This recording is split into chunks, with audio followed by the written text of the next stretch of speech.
paglalakbay ng inyong diwa.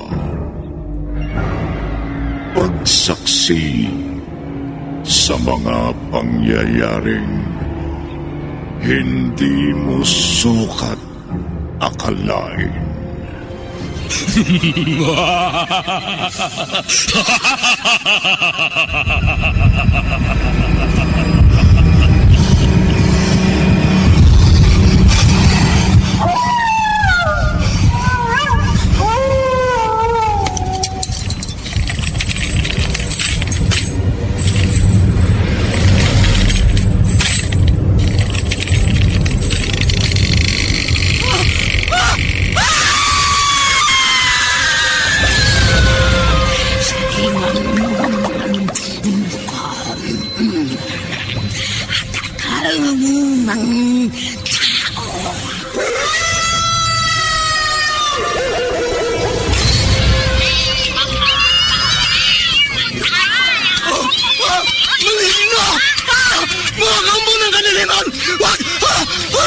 Huwag kayong lalapit sa akin!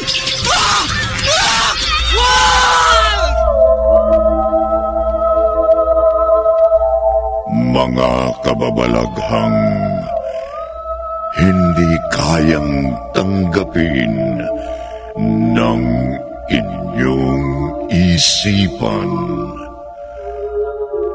Nagaganap tuwing sasapit ang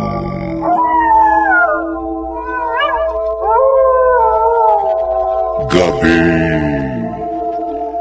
ng lagi.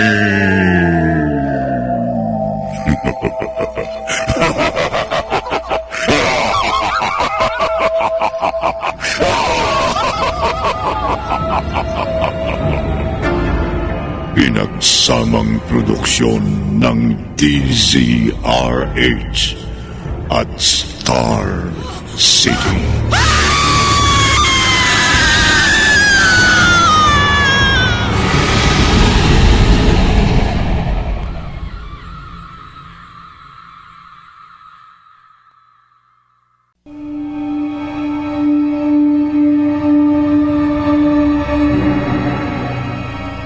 Magandang gabi, kaibigan.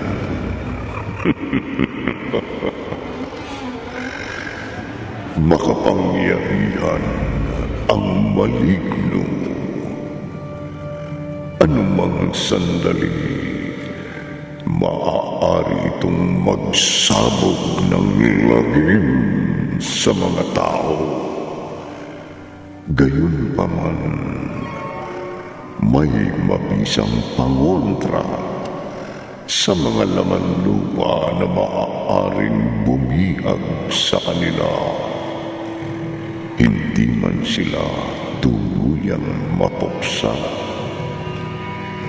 Maniniwala ba kayong maaaring makulong ang maligno sa punong balete? Narito ang unang bahagi ng makapanganisang balahibong kwentong tampok sa linggong ito. Pinamagatang Maligno sa Punong Balete. Sa isa na namang gabi ng lagi.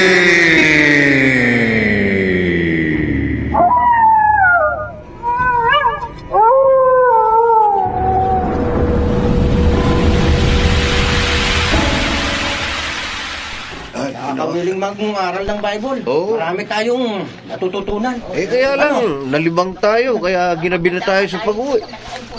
Mapapadaan pa tayo sa malaking punong balite. Oo nga eh. Sa lugar na to. Lapit na tayo. Sige. Narinig ba kayo? May nananagoy. May nananagoy nga.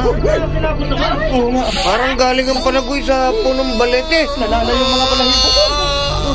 Puro baliti ka na sa galing ako yung nalabot na panagoy na yan ah. Parang may nananangis. na maligno! May maligno! Sa punong balete! Takbo!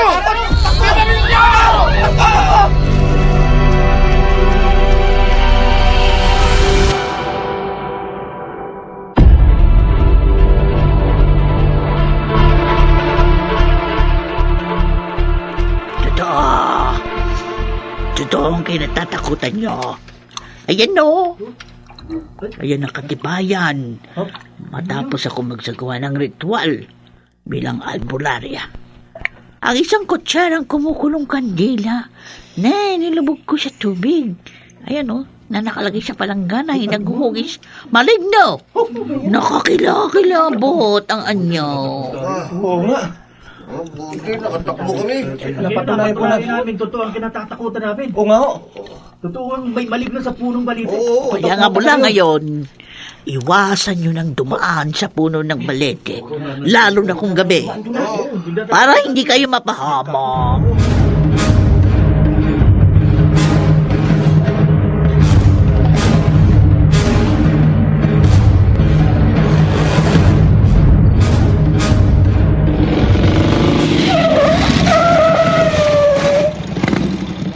Saan ang punta mo, miss?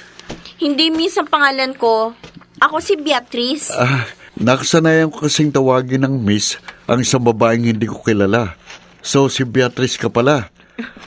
Ngayon lang kita nakakita rito sa aming barangay, Hindi ako taga rito. Galing ako sa ibang probinsya. May pupuntahan kang kamag-anak dito? Wala. Hindi ko nga alam kung saan ako pupunta eh. Bakit? Naglayas ako sa amin. Ha? Kaya sumakay ako sa bus at bumaba dito. Bakit mo pinara itong tricycle ko? Magpapahatid sana ako sa iyo eh. Saan? So, kung saan merong bahay na pwede kong matirahan sa lugar na ito. Mabuti pala, namasada ako ng tricycle at akong napara mo. Bakit? Delikado kasi sa gaya mong magandang babae ang maglakad ng nag-iisa kong gabi. Dahil may ibang lalaking bastos at mapagsamantala. Lalo na yung mga lasing at gumagamit ng bawal na droga.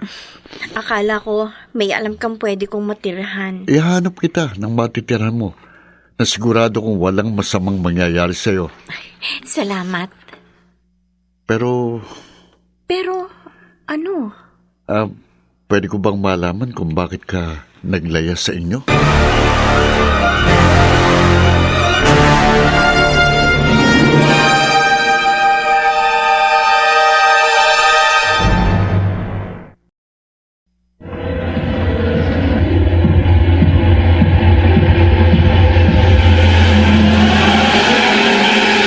Balikan natin ang kasaysayang tampok sa linggong ito sa isa na namang Gabi ng Lagim.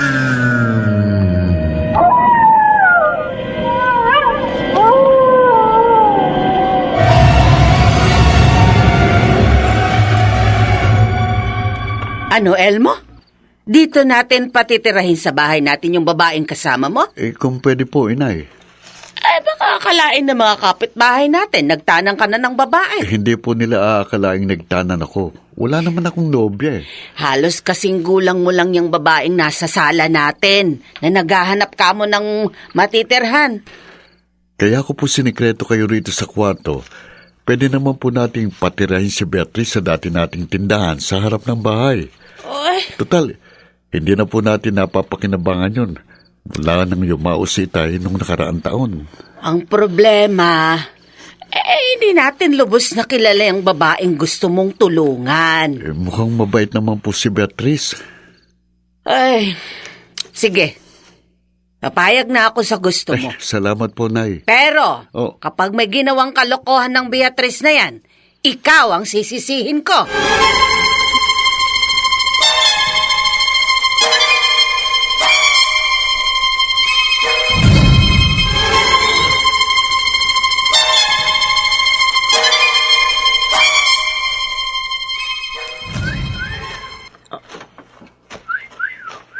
Uy, ganda! Ha? Ako ba? Ako bang kinakausap mo? Oo, ikaw lang naman ang nagdang maganda rito sa kanto eh. Hindi kita kilala. Kaya nga ako lumapit sa'yo para magkakilala tayo. Ako nga pala si Jason, ang pinakagwapo dito sa lugar namin. Ikaw, ano pangalan mo? Beatrice. Uy, tama lang na nagkakilala tayo. Bakit? Kasi, tingnan mo, gwapo ako. Maganda ka naman. Bagay tayo, hindi ba? Ha? Maiwan na kita. Teka, saan bang punta mo? Pauwi na ako. Ganun ba? Ay, hatid na kita. Para malaman ko ang tinitirhan mo, ha? Wag na. Diyan ka na. Uy, teka. Ay, naku. Okay lang. Pero hindi uubra sa akin ang pagiging mailap mo, Beatrice. Wala akong ginusto na hindi ko nakuha. Kaya susundan kita kahit saan ka magpunta. Malas mo lang. Nakursunadahan ka ng isang drug addict na kagaya ko.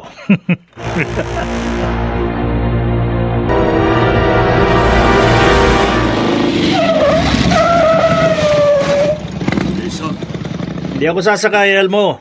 talagang hindi kita pasasakayin dahil may pasahero pa ako. Ay, bakit pinarahan mo ako? Napansin ko kasi na sinusundan mo si Beatrice. Uy, kilala mo pala si Ganda, ha? Pinatira namin siya ng inay ko sa dati naming tindahan sa harap ng aming bahay. Kaya pala pumasok siya sa bakuran ninyo.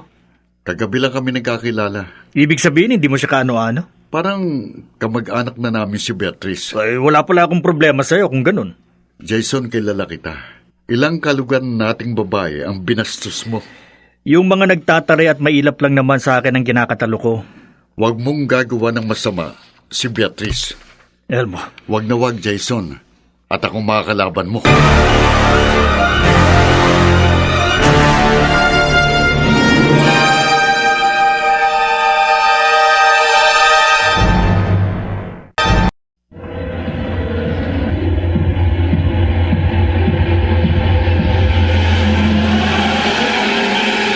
Balikan natin ang kasaysayang tampok sa linggong ito sa isa na namang Gabi ng Lagim.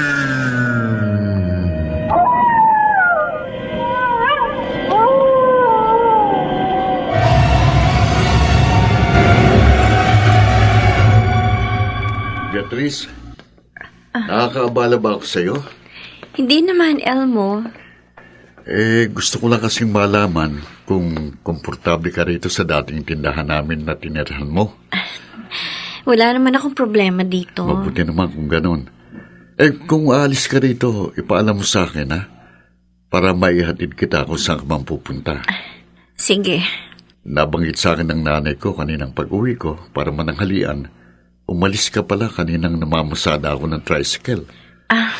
Oo. Nagpunta ako sa bayan. Bakit? Nagpapalit ako ng pera. Anong Anong ipinalit ko ng pera? Ginto. ginto? Minana ko pa sa yumaong inay ko. Patay na pala nanay mo. Oo. At wala nang magtatanggol sa akin. Kaya nilayasan ko ang aking ama. Bakit? Ngayon ko sasagutin ang tanong mo sa akin na hindi ko nasagot, Elmo.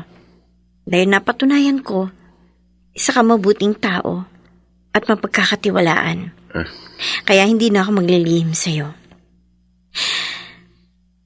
Pinagtangkaan akong pagsamantalahan ng sarili kong ama. Kaya naglayas ako sa amin. Ganun pala. Dito sa amin, wala kang dapat alalahanin o ikabahala. Kaya ipanatag mo loob mo. Salamat naman kung ganon. Tinitiyak ko sa iyong walang anumang masamang mangyayari sa iyo.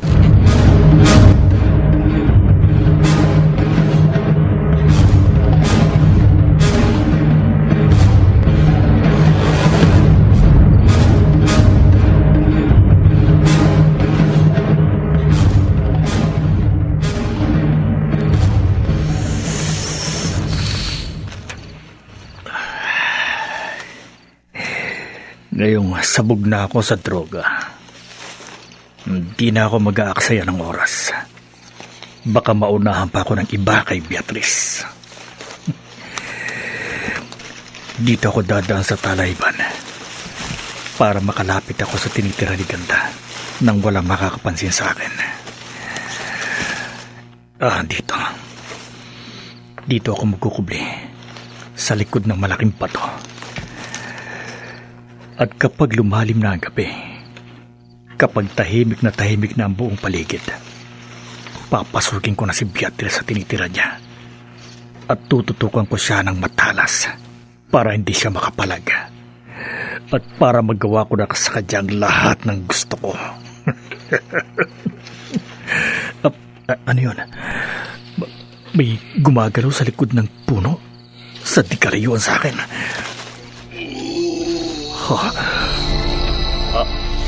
Anong lumabas na yun sa likod ng puno? Isang mabalahibo ang buong katawan na may mahabang mga pangil at nakausli ang nililisik ng mga malalaking mata. Kakilakilabot ng kanya-kanyo. Papalapit sa akin. Kinukublihan kong maligno. Atakin ako ng maligno. Hindi!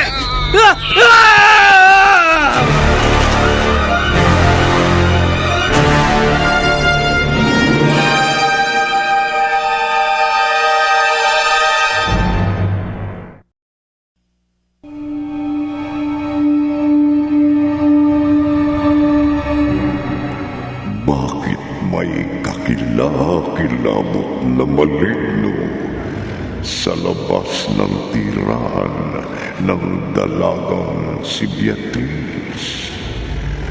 Pakinggan bukas ng gabi ang ikalawang bahagi ng ating tampok na kwento sa linggong ito. Pinamagatang Maligno sa Balete sa isa na namang gabi ng lagi.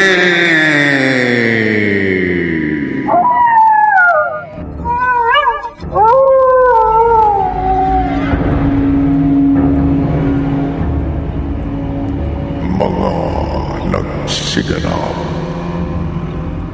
Bobby Cruz, Chiquit del Carmen Amor, Phil Cruz, Rosana Villegas, Maynard Landicho Jr., at Jenaline de la Cruz. Naglapat ng tunog Tenyong sa musika ni Buboy Salonga. Supervisyong teknikal ni Bong Muyar at Eric Lucero. Isinulat ni Orly Aquino at sa direksyon Lionel Benjamin. Gabi ng lagi.